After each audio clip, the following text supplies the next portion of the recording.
Hello guys, welcome back to our channel. Day 70 of the 2025-2026 NBA regular season, January 1, 2026. Stephen Curry shines in annual homecoming game as the Warriors top the Charlotte Hornets 132-125. Stephen Curry scored 26 points in his annual homecoming game in Charlotte, and the Golden State Warriors defeated the Hornets in front of 19,685, the largest crowd ever at the Spectrum Center. Brandon Budzemski and Jimmy Butler each had 19 points for the Warriors, who won 5 of 6 games. Golden State went 24 of 49 from beyond the arc, that is 49%, and shot 55% overall. Brandon Miller led the Charlotte Hornets with 33 points, while LaMelo Ball finished with 27 points, going 7 of 10 from three-point range. Brooke Konopel added 20 points in his return from a one-game absence because of a sprained ankle. The Atlanta Hawks rolled past Minnesota Timberwolves 126-102 to end seven-game losing streak. Jalen Johnson scored 34 points and the Atlanta Hawks overcame Anthony Edwards' 30 points for Minnesota to beat the Timberwolves and end seven-game losing streak. Atlanta took control by outscoring Minnesota 37-23 in the second quarter to lead 70-49 at halftime. Johnson added 10 rebounds and 6 assists. Onyeka Okongwu had 17 points and Dyson Daniels added 11 points, 8 rebounds, and 9 assists. Daniels also had 2 steals and 2 blocks. Anthony Edwards shot 10 of 18 from the field and 3 of 8 from beyond the arc and finished with 20 points. Julius Randle scored 19 points and Johnny Husang had 10 for Minnesota, with no other players scored in double figures. Banquero's basket in final seconds leads Magic to 112-110 win over the Indiana Pacers. Paulo Banquero had 29 points and 10 rebounds and hit a go-ahead basket with 7.5 seconds remaining as the Orlando Magic rallied from a 10-point third quarter deficit and beat Indiana Pacers, sending the Pacers to their 10th consecutive loss. Orlando's Desmond Bane scored 18 points, Anthony Black added 15. Pascal Siakam led the Pacers with 26 points, Benedict Maturin scored 23, and Andrew Nembhard had 19. The Pacers have the NBA's worst record at 628. The 10-game losing streak matches the fifth longest in franchise history. Donovan Mitchell propelled Cavaliers to 129-113 victory over the Phoenix Suns. Mitchell scored 34 points. Darius Garland added 19 in the Cleveland Cavaliers pulled away in the fourth quarter to defeat the Phoenix Suns and snap their four-game winning streak. It was Mitchell's 18th 30-point game this season, third most in the league after he had only 10 points in Monday night win at San Antonio. The All-Star guard fourth in the league in scoring at 29.7 points per game was 10 of 18 from the field, including 4 three-pointers and also had 10 rebounds and 7 assists in 30 minutes. Jalen Tyson had 18 points. Devin Booker led the Phoenix Suns with 32 points, including 20 points in the third quarter as the Suns rallied from a 67-54 halftime deficit to get within two late in the quarter. Dylan Brooks had 20 points, all in the first half, and Colin Gillespie added 17 points. Okoro's season high led the short-handed Bulls past the New Orleans Pelicans 134-118. Isaac Okoro scored a season-high 24 points. Trey Jones added 20 points and 12 assists in the depleted Chicago Bulls topped the New Orleans Pelicans. Jalen Smith had 14 points and 14 rebounds for the Chicago team, playing without its top scorers in Josh Giddey and Kobe White, who were injured in a loss to Minnesota last night and are expected to miss several games. All five Chicago starters reached double figures. Zion Williamson led the New Orleans Pelicans with 31 points, and Jordan Poole added 26 points off the bench in the team's fifth straight loss. The San Antonio Spurs survived injury scare to Victor Wembanyama, rallied to beat the Knicks 134-132 in NBA Cup final rematch.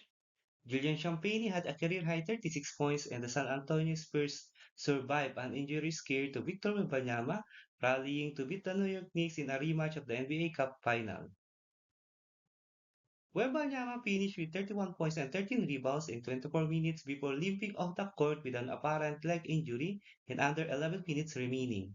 He returned to the bench in warm-ups in the final minutes. Wembanyama made his 300th career three-pointer, becoming the fastest to do so among seven-footer and accomplishing the feat in 138 games. That beat the previous mark of 141 games by Utah's Lauri Markkanen.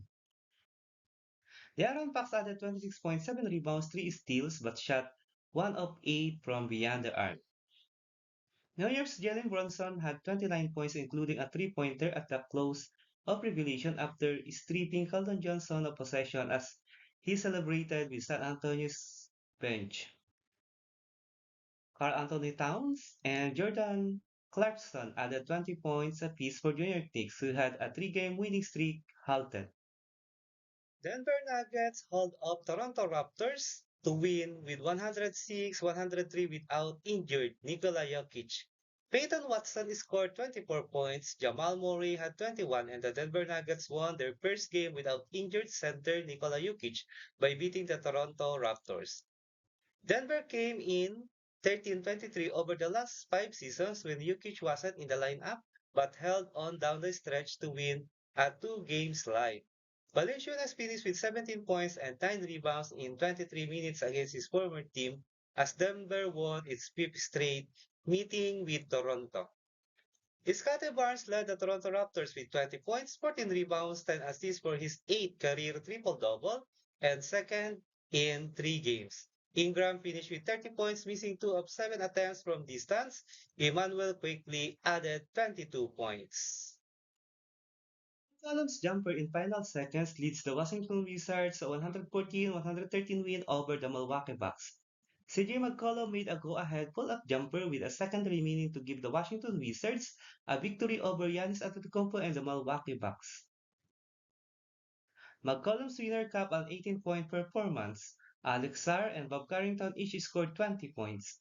Antetokounmpo scored 33 points to lead the Bucks, who shot 41% from the floor and made 16 of 39 from three-point distance.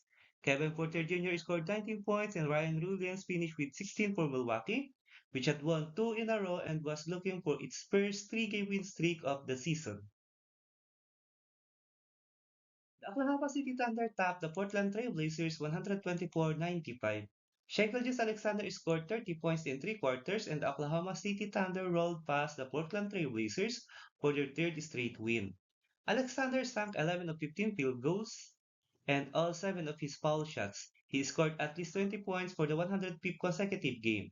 AJ Mitchell scored 17 points off the bench, and Jalen Williams had 13 points, 7 rebounds, and 7 assists.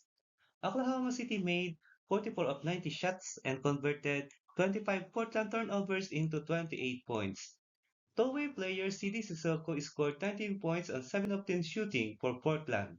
Danny Abdiha had 17 points, 7 rebounds, and 7 assists, and Shaden Sharp added 14 points.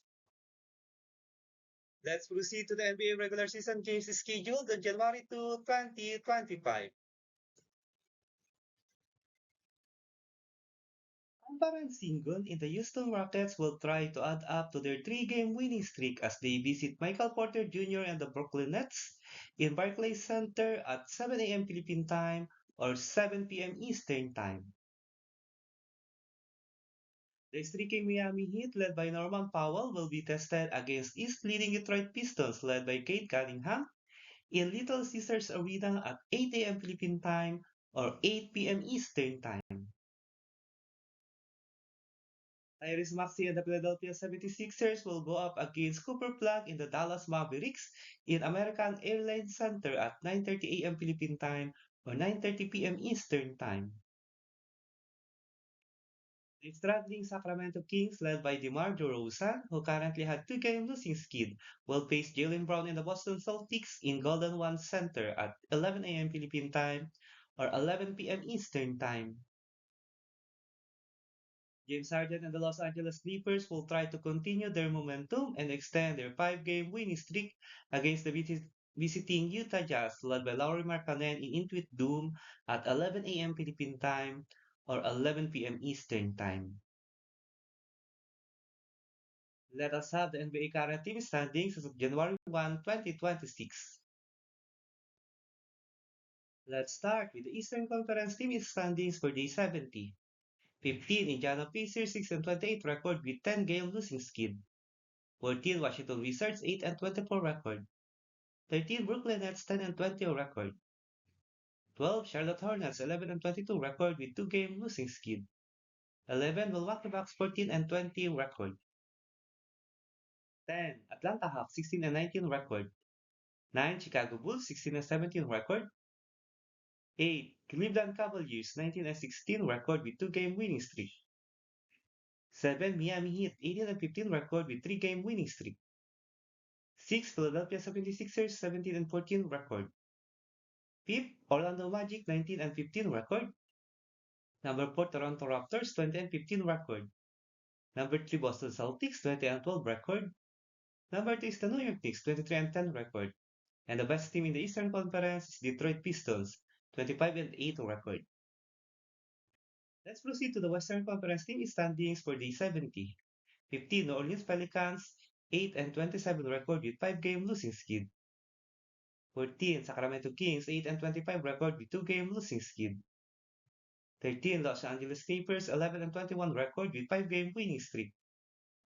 12 Dallas Mavericks 12 and 22 record with 3-game losing skid. 11 Utah Jazz 12 and 20 record. Number 10 is the Portland Trail Blazers 14 and 20 record. Number 9 Memphis Grizzlies 15 and 18 record with 2-game losing skid. Number 8 is the Golden State Warriors 18 and 16 record with 2-game winning streak. Number 7 Phoenix Suns 19 and 14 record. Number 6 is the Minnesota Timberwolves 21 and 13 record. Number 5 Los Angeles Lakers 20 and 11 record. Number 4 is the Houston Rockets 20 and 10 record with 3-game winning streak. Number 3 Denver Nuggets 23 and 10 record. Number 2 San Antonio Spurs 24 and 9 record.